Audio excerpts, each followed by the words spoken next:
3, 2, 1. Hai my dearisti, ketemu lagi. Jangan lupa subscribe, like, dan lonceng. Thank you. Halo my dearisti, sehat, semangat, tetap berbuat baik, oke? Sekarang kita masuk pada bagian ke-35. Bagian-bagian akhir dari novelku Aku Si Pelakor. Tinggal beberapa bagian lagi. Oke, kita mulai ya. Karena rumah sakit menelpon, terpaksa Sarah ke rumah sakit. Sarah sangat marah, jengkel dan kesel pada Rio. Dan ternyata Vita sama sekali nggak pernah dibersihkan oleh Rio. Kalau nggak pernah dibersihkan, sumber permasalahan dari Vita adalah pada pembalutnya. Pembalutnya udah penuh dan bau kemana-mana. Karena satu ruangan kamarnya berisi 2 pasien, maka pasien dan penjaga dari pasien itu juga perawat-perawat sudah sangat mengeluh. Mereka protes, tapi walaupun perawat itu mau membersihkan Vita, Vita sama sekali gak mau disentuh. Sarah mabuk kepayang lagi dalam selimut.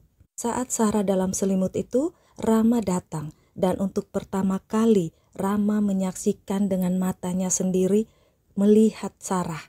Melihat pembalut mamanya, juga tangan Sarah yang belepotan kotoran dari mamanya. Mata Rama jadi berkaca-kaca, mulutnya berdesis tanpa suara mengucapkan terima kasih pada Sarah. Rama datang bersama Lana pacarnya. Kenapa begitu banyak yang nama Lana ya? Kayaknya selera bapak dan anak sama ya, sama-sama suka sama perempuan yang bernama Lana. Itu yang namanya keturunan, bukan kenaikan. Sarah sudah mengenal Lana. Beberapa kali saat Sarah makan dengan Rio, juga beserta Lia dan Rama, Lana ikut. Vita terlihat sangat senang dengan kedatangan Rama, tapi seperti tidak terlalu suka pada Lana. Apa Vita juga punya feeling kalau suaminya Rio pernah punya hubungan dengan Lana dan Lana? Seorang istri, sekalipun tidak melihat perbuatan suaminya, tapi hatinya bisa merasakan.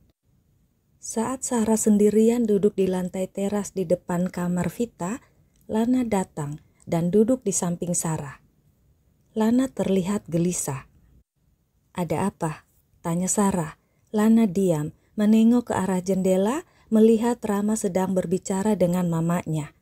Sarah mencium aroma masalah. "Ngomong aja Lan, mumpung Tante Sarah masih ada tenaga. Tante Sarah masih baik hati sekarang ini," kata Sarah. "Tante Sarah pasti capek ya," kata Lana. Udah tahu pakai nanya," kata Sarah tapi dalam hati. Sarah masih jengkel dan kesel, jengkel pada Rio yang meninggalkan Vita sendirian di rumah sakit. Capek sih udah gak usah ditanyain lagi deh, udah dari lalu-lalu. Apalagi dulu tuh waktu pertama kali mama mertuamu itu masuk rumah sakit. 1 bulan lebih tuh kan. Tante Sarah di rumah sakit ini 1 bulan lebih. Tante pikir kali ini mereka akan lebih banyak belajar, lebih banyak membantu. Tapi ternyata lebih parah. Dan sekarang ini Tante Sarah lagi jengkel banget. Jengkel sekali sama papa mertuamu itu. Masa dia bisa-bisanya ninggalin istrinya sendirian saja? Si Lia juga. Anak perempuan, tapi gak pernah peduli sama mamanya. Sibuk kelayapan, sibuk pacaran. Ngaku-ngaku dan bilang ke papanya kalau dia di rumah sakit, tidur di rumah sakit jagain mamanya. Padahal dia gak pernah kesini. Dia kesini kalau mau minta uang doang. Sarah menghembuskan napasnya, seolah-olah ingin melepaskan juga rasa lelah dan rasa kesel jengkelnya. Tante Sarah ngomongin ini pada Lana, karena nantinya Lana akan jadi anggota keluarga ini. Walau Lana sudah pacaran dengan Rama bertahun-tahun, udah 3 tahunan ya. Sedikit banyaknya Lana pasti juga udah melihat gimana merekanya, gimana Lia, gimana calon papa mertuamu itu, juga gimana Rama. Jadi gak ada yang perlu Tante Sarah tutup-tutupin. Nanti saat Lana jadi istri Rama, Lana juga harus bertanggung jawab mengurusin mama mertuamu itu. Menghadapi semua itu Perlu persiapan, bukan cuma persiapan tenaga, kekuatan tenaga doang, tapi kekuatan hati. Saat nanti Lana jadi istrinya Rama, seandainya juga Tante Sarah masih berhubungan dengan Om Rio, Tante Sarah nggak ingin mendengar keluhan Lana tentang situasi yang begini-begini ini. Apalagi situasi seperti ini menjadi alasan Lana untuk berantem atau minta pisah dengan Rama. Tante nggak mau dengar itu. Jadi Lana harus berpikir, mempersiapkan hati, mempersiapkan segala sesuatunya itu dari sekarang. Tante Sarah, kenapa nggak resmi aja sama Om Rio? Tanya Lana pelan. Lan, Tante Sarah ini udah pernah sekali gagal dalam berumah tangga. Tentu saja itu jadi pertimbangan untuk melangkah berikutnya, bukan karena trauma. Tapi segala sesuatunya itu perlu dipikirkan, ya tadi itu, kesiapan hati, kekuatan hati Tante Sarah. Menjalin sebuah hubungan lagi, apalagi resmi, tentu saja berharapan tidak akan gagal lagi. Tapi dengan Om Rio-mu itu, Tante Sarah udah melihat, udah udah mengenal Om Rio itu kan dari dulu, dari sebelum Om Rio nikah. Dari awal emang gak mau. Tante Sarah gak bisa katakan, apalagi menceritakan apa alasan Tante Sarah gak mau resmi dengan calon mertuamu itu. Lana tidak akan mengerti. Tapi sekali waktu setelah Lana berumah tangga, mungkin sedikit banyak Lana bisa mengerti, bisa paham kenapa Tante Sarah punya keputusan seperti ini, punya sikap seperti ini. Walaupun Tante Sarah dekat dengan Om Rio, bahkan ngurusin istrinya, ya kan? Sarah berbicara sambil menggenggam tangan Lana. Lana ngerti kok Tan, Lana juga sering lihat Om Rio sama perempuan-perempuan lain. Rama juga tahu kok, kata Lana sambil menunduk. Oh ya? Lana ngelihatnya itu, maksudnya ngelihat Om Rio dengan perempuan lain sebelum dengan Tante Sarah atau sesudah? Tanya Sarah. Sebelum Tan, tapi sesudah dengan Tante Sarah ada sekali Lana ngelihat mereka nonton bioskop, ketemu sama Rama juga kok, karena kita sama-sama juga mau nonton bioskop. Cerita Lana lagi. Udah biasa kalau hal-hal yang begitu Lan, udah biasa banget. Tante Sarah juga kayaknya udah gak kehitung deh perempuan-perempuan yang ada selama Tante Sarah itu berhubungan dengan Om Rio-mu itu. Udah gak kehitung. Om Rio-mu itu janji pada Tante Sarah dia akan setia kalau Tante Sarah resmi menikah dengan dia. Tapi siapa bisa jamin kalau sudah resmi? Apa kita bisa mempertaruhkan sisa umur kita menghadapi laki-laki dengan yang udah terbiasa hidup begitu? Tapi ini hanya contoh soal, bukan mempermasalahkan tentang hubungan Tante Sarah dan Om Rio. Ini tentang Lana dan Rama. Udah berapa lama kalian pacaran? Tanya Sarah lagi. Mau 5 tahun Tan, jawab Lana. Wow, 5 tahun, oh iya ya. Tante Sarah sama Om Rio aja udah 4 tahunan ya. Oh iya, kalau diingat-ingat pada saat kita pertama kali dinner itu Lana udah dengan Rama ya. Tante Sarah makan pertama kali, ketemu kalian pertama kali yang di mall itu tuh. Ingat gak? Tanya Sarah sambil tertawa. Ingat Tan, itu juga kita gak janjian kan, gak sengaja ke pergok ya Tan, begitu kan? Jujur ya Tan, waktu saat itu Lana pikir ya Tante seperti ya itu yang sering-sering sama Om Rio kan banyak gonta-ganti. Jadi Lana pikir Tante juga salah satu seperti mereka. Makanya Lana juga agak kaget sih karena udah sering ketemu-ketemu sama Tante Sarah dan sering sampai tahunan sampai sekarang malah Tante Sarah ngurusin mamanya Rama. Ya Lana pikir Tante Sarah udah serius dan akan nikah. Tapi ternyata walaupun udah tahunan, Tante Sarah gak mau nikah sama Om Rio juga. Lana juga agak ragu-ragu Tan. Suara Lana semakin pelan. Kenapa? Apa Rama juga sama seperti bapaknya? Tanya Sarah. Enggak Tan, Rama gak seperti Om Rio. Ya mudah-mudahan sampai nanti itu Rama gak berubah. Tapi ya itu, mau diterusin hubungan dengan Rama, ya ragu, takut. Gimana ya Tan? Kata Lana. Hati Lana kan itu Lana yang tahu. Apa lebih dari 50% ragunya atau lebih 50% rasa cintanya? Nanti Lana yang akan jalani. Jadi Lana yang putuskan baik-baik, pikirkan baik-baik, kata Sarah. Kalau Tante Sarah yang di posisi Lana, apa yang akan Tante Sarah lakukan? Tanya Lana. Kalau dari sudut Tante Sarah ya, contoh soal kembali lagi, kalau misalnya ya Tante Sarah sama Om Rio. Kenapa Tante Sarah belum menikah dengannya? Sampai sekarang sudah 4 tahun lebih. Padahal kapanpun kalau Tante Sarah mau menikah dengan Om Rio, tidak ada yang bisa halangi. Apalagi papa mertuamu itu ya sudah berkali-kali meminta untuk nikah. Tapi itu perlu waktu memang. Tidak segampang dan secepat itu memutuskan. Ya, Tante Sarah mengerti posisi Lana dan situasi Lana sekarang. Cuma kalau sekarang Tante Sarah sudah putuskan, sudah pasti tidak akan. Karena apa? Selama ini Tante Sarah masih ragu sampai udah 4 tahun lebih. Tapi saat ini kenyataannya, Tante Sarah sudah tahu kalau Om Riomu itu membohongi Tante Sarah. Tante Sarah tahu kalau istrinya masih ada. Ada Mama Vita. Jadi tidak ada alasan untuk tidak ada alasan untuk melanjutkan hubungan. Ini bukan masalah apa tante cinta apa enggak, bukan. Sementara Lana tidak diperhadapkan dengan situasi seperti Tante Sarah hadapi sekarang ini. Tante Sarah yakin Lana atau perempuan manapun di dunia ini tidak akan ada yang bisa menghadapi atau melakukan apa yang Tante Sarah lakukan sekarang, suatu kebodohan. Perempuan mana yang mau mencebok-cebok istri dari pasangannya? Tante Sarah tidak pernah berpikir apalagi menginginkan berada dalam posisi ini. Apa itu atas nama cinta atau alasan peduli itu nonsen. Tidak ada. Lana ngerti? Tapi Lana kan menanyakan kalau Tante Sarah ada di posisi Lana. Lana tidak menghadapi seperti Tante Sarah hadapi. Jadi harusnya Lana bisa lebih mengambil keputusan dengan cepat. Apa yang harus dilakukan? Waktu berjalan, umur juga makin bertambah.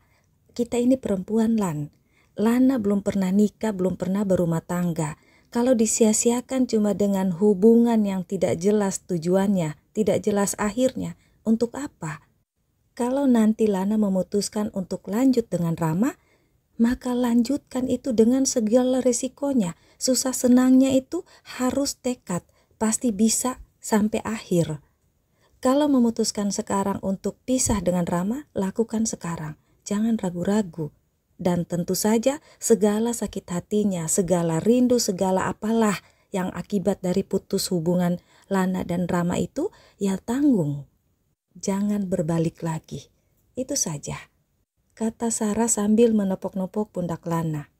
Sarah melihat gelagat dan mencium, feelingnya merasakan ada sesuatu yang akan terjadi. Jadi udah pasti ya Tante Sarah gak mau nikah, gak mau resmi sama Om Rio ya? Ya, kok Lana jadi sedih ya Tante Sarah? Lana balik menggenggam tangan Sarah. Gak mau aja udah repot dan capek gini. Gimana kalau nanti mau? Sarah tertawa. Lana diam. Kenapa Lan? Hati Lana ragu. Tapi Lana merasa tidak bisa pisah dengan Rama? Tanya Sarah. Lana memang ragu Tan. Makin kesini Lana makin ragu. Tapi kata-kata Lana terhenti. Tapi kenapa? Kok pakai tapi-tapi? Sarah menghadap ke Lana dan menatapnya. Lana hamil Tan. Jreng jreng jreng. A few minutes my dear Risti for say thank you. Terima kasih untuk yang telah setia dan selalu setia mendengarkan novelku ini. Juga terima kasih banyak banget, berlimpah-limpah terima kasih untuk yang selalu komentar, selalu like, dan selalu memberi saran juga kritik. Apapun itu, thank you, terima kasih banget. Dan spesial thank you for semua yang sudah subscribe. Sepertinya agak melonjak tajam ya, subscribernya nambah. Baru merhatiin. I hope don't leave my channel. Jangan sampai ada yang unsub. Pokoknya jangan sampai tinggalkan daku ya my dear Risti. Kalau mau pergi, bawalah aku pergi. pokoknya aku akan ikut deh kemana aja My Dear Rizky pergi, aku ikut. Aku follow. Lanjut. Yuk, si Rama sama Lana diatur nikah aja, kata Sarah. Rio menatap Sarah. Ngapain buru-buru? Aku gak terlalu suka tuh pada cewek Rama itu, kata Rama cuek. Lah, yang nikah itu kan Rama bukan kamu. Aku suruh kan bilang ngaturnya Rama nikah bukan kamu. Lagian, kalaupun ada gadis yang kamu sukai, belum tentu Rama menyukainya, kata Sarah lagi. Biarin aja Rama masih muda kok, biar dia menikmati masa mudanya, kata Rio. Aku juga tahu Rama masih muda, tapi maksudku mumpung Vita masih ada. Kita berharap Vita bisa sembuh, bisa berumur panjang. Tapi siapa tahu dengan Rama menikah dan punya anak, Vita punya cucu, itu bisa jadi rasa semangat untuk Vita. Biar gimana pun, aku ini juga kan perempuan. Vita juga sama, pasti dia ingin menimang cucunya. Rama juga pacaran dengan Lana kan udah lama, udah worowiri sana sini. Gak enak pasti, udah jadi omongan tetangga, udah jadi omongan orang. Mendingan diatur aja biar mereka resmi. Siapa tahu juga dengan begitu Lana bisa membantu untuk menjaga Vita kata Sarah membujuk Rio. Pendapat Sarah memang benar. Jadi mau gak mau Rio menyetujui untuk mengatur Rama menikah dengan Lana. Sarah sama sekali tidak ingin memberitahu kalau Lana hamil. Maka sibuklah Sarah mulai mencari info, menghubungi vendor-vendor untuk pernikahan, karena itu memang bidang Sarah. Sarah meminta Ibu Ida dan adik laki-lakinya Vita untuk menjaga Vita pada saat Sarah tidak ada di rumah sakit. Rio meminta Rama dan Lana untuk belum mengatakan pada siapapun rencana pernikahan mereka. Dalam waktu singkat, Sarah sudah mendapatkan apa saja yang dibutuhkan untuk pernikahan Rama dan Lana. Sarah meminta Rama dan Lana yang memilih. Rama, keluarga harus ketemu dulu dengan keluarga Lana untuk membicarakan segala sesuatunya. Sebelum tanggal dan lain-lain itu ditentukan, kalau bisa sekalian dengan lamaran aja. Jadi gimana? Mamamu kan harus ikut, jadi apa tunggu mamamu agak mendingan? Sarah bicara dengan mereka saat mereka berempat kumpul dan makan siang bersama di rumah makan di dekat rumah sakit. Mama gak usah ikut Tante Ra, sahut Rama cepat. Iya Ra, ntar malah jadi ribut dan rame kalau Vita kambuh, kata Rio setuju dengan Rama.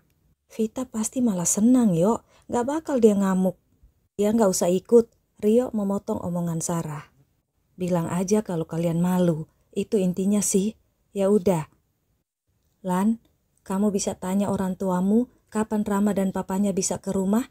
Tanya Sarah pada Lana. Kapan saja pasti siap Tan, sahut Lana dengan cepat. Ya udah, minggu ini aja. Kamu juga ikut Ra, gak ada kata tidak. Itu kata Rio.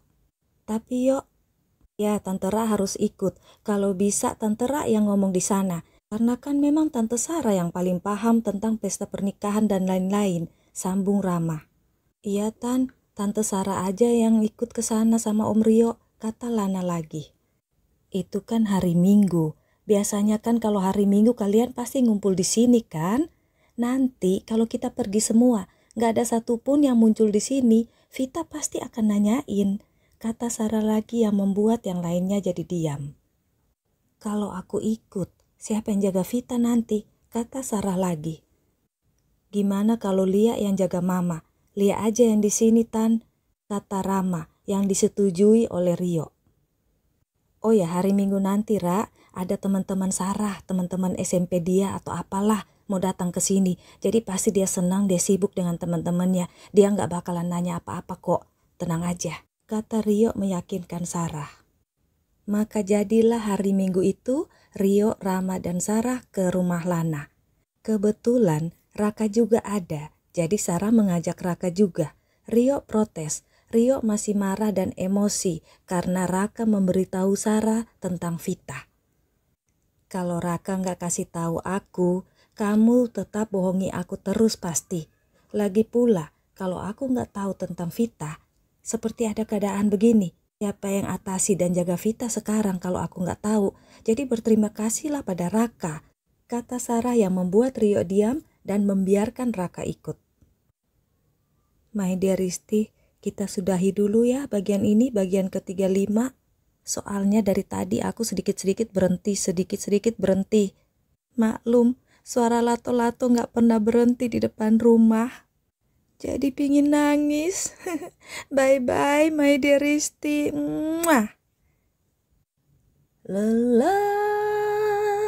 Lelah telinga ini mendengar suaramu, tak jua berhenti. Lato-lato